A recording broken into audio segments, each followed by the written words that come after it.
Why do it? What do you get out of it? I transcend. It's transcendent for me.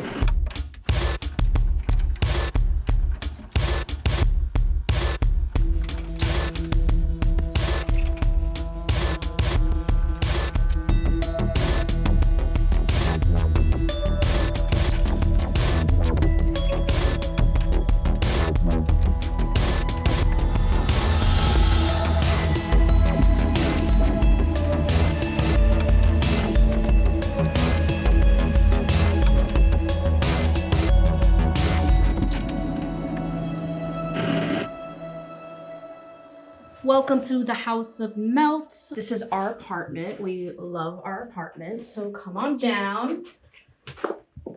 We're getting ready. This is Red Flag. Posted up in their space. My space. My space is the kitchen. So, and yeah, this is us getting ready before our show Transcendence. The night of the post opera. A night at the post opera. I have been doing drag for 2 years now. I would say like it really started with Red Flag.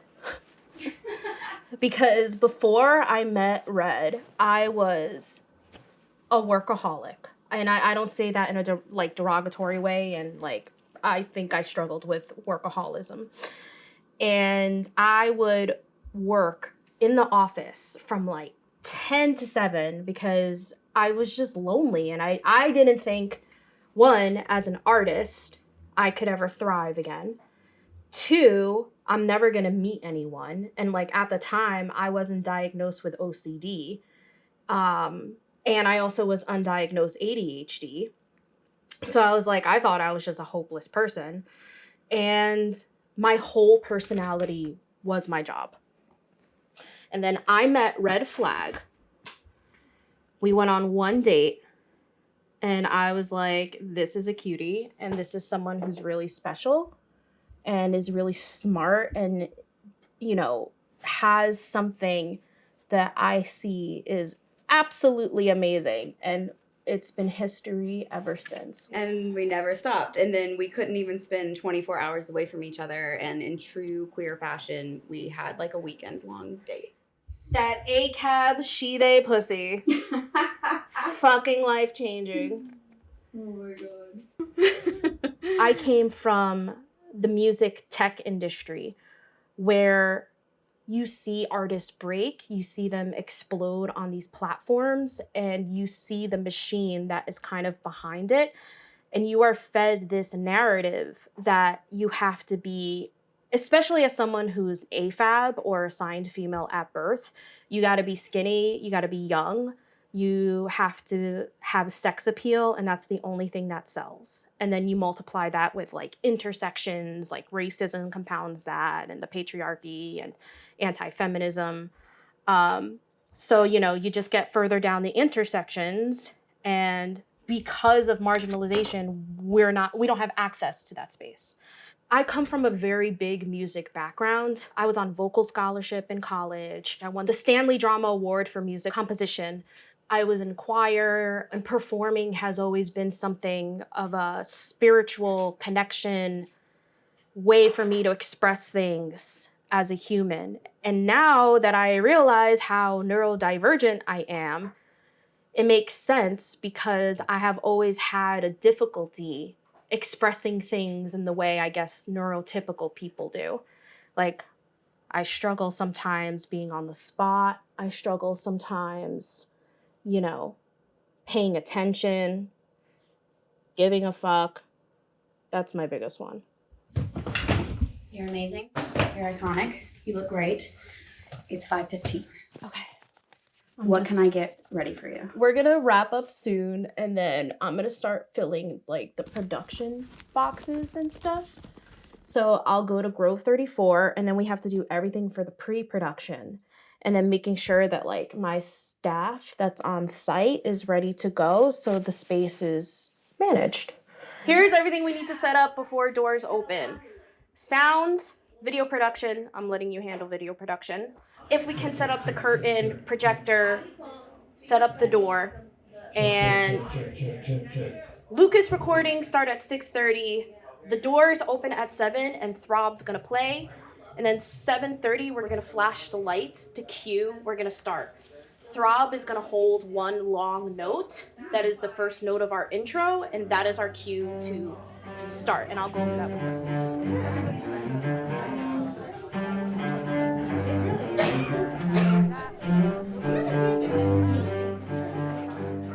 I like doing drag because it's multi-dimensional. I mean, me, like, my drag is all about reclaiming the music industry from a gender variant point of view, because I'm tired of people telling me that queer and trans artists don't sell or nobody gives a shit and people are just fucking treating us like shit. This is art, this is beautiful, and you will pay for it, and you will respect us, and you will say we are sickening. Weirdos and transgender cuties of New York City. Get excited for a night at the Post Opera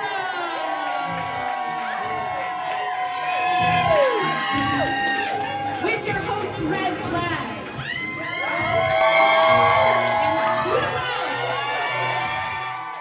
Transcendence is my baby. It is my production that I started in Astoria because I'm based in Queens and I don't always want to go to Brooklyn. I see the value in kings and things, even though the drag king and the drag thing community is building momentum. And I see the value in that because I've seen it on YouTube. I've seen it on YouTube where something incredibly niche, you know, ends up in someone's algorithm and is suddenly not so niche anymore. And I also tell people, like, drag kings are inevitable, just like after salsa, there was merengue.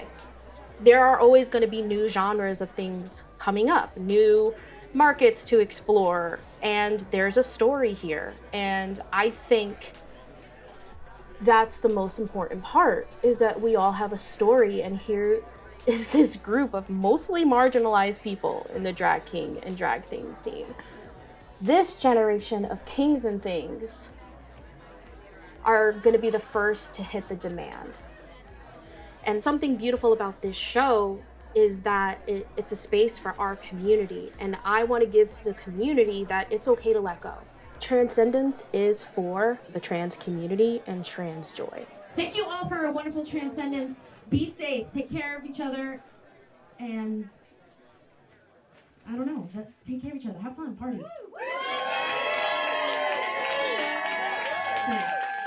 Oh, my love. We did it. We fucking did it. I love you so much. I love you, baby.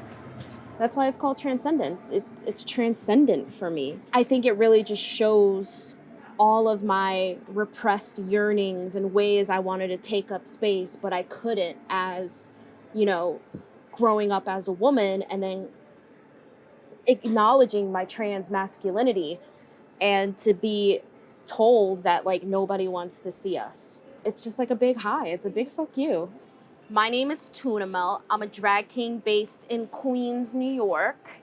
And we just wrapped up finishing Transcendence, an incredible King and Things show. And I can't wait to see the footage and cuddle my wife.